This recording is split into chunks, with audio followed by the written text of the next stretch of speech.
珠海航空新城究竟適合翻嚟度假養老，定係適合投資呢？答案嘅咧係適合翻嚟度假養老嘅。嗱，亦有人講啦，航空新城嘅咧翻嚟呢度置辦一套別墅，大概要幾多錢咧？嗱，答案就係咧總價237個起啦，首期35個上車啦。嗱，你去交通同埋佢嘅配套又如何咧？嗱，呢邊個身後咧就係華發商都啦，呢度過去揸車大約都係1-2個字嘅時間㗎，自己揸車翻去到我哋嘅人工島咧，真係大約6個字嘅時間。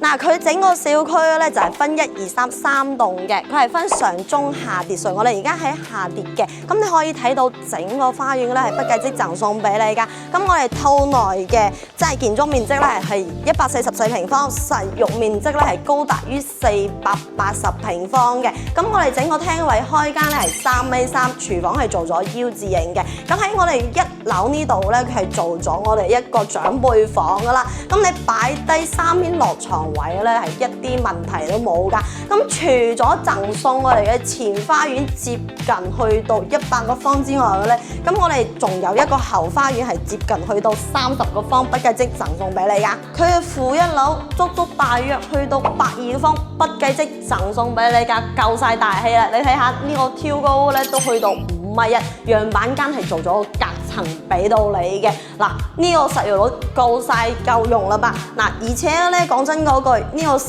區嘅體量極少嘅，幾乎咧佢個配套咧幾乎都係幾空白下㗎，真係冇大型嘅游泳池啊、健身房啊，都係靠周邊嘅嚟維持㗎啦。而且佢戶數太少，後期嘅物業運營成本咧會攤高咗啦，預算有限啦。咁包括整個樓間距離嘅咧就會比較窄少少啦，會影響一啲採光嘅問題嘅。隱私同埋採光一般啦，樓間距離咧較窄㗎。嗱，呢個樓間距離咧就係20-30米左右嘅咋。嗱，喺我哋嘅中戶啦，即係中疊嘅咧，佢個圍牆高度有限啦，鄰居嘅對視私密度咧都比較差㗎。